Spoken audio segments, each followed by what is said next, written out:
మధ్యనే ఎంతటి ప్రేమాభిమానాలు, ఎంతటి ఆప్యాయతలు,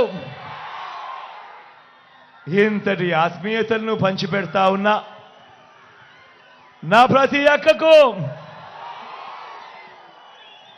నా ప్రతి చెల్లెమ్మకు,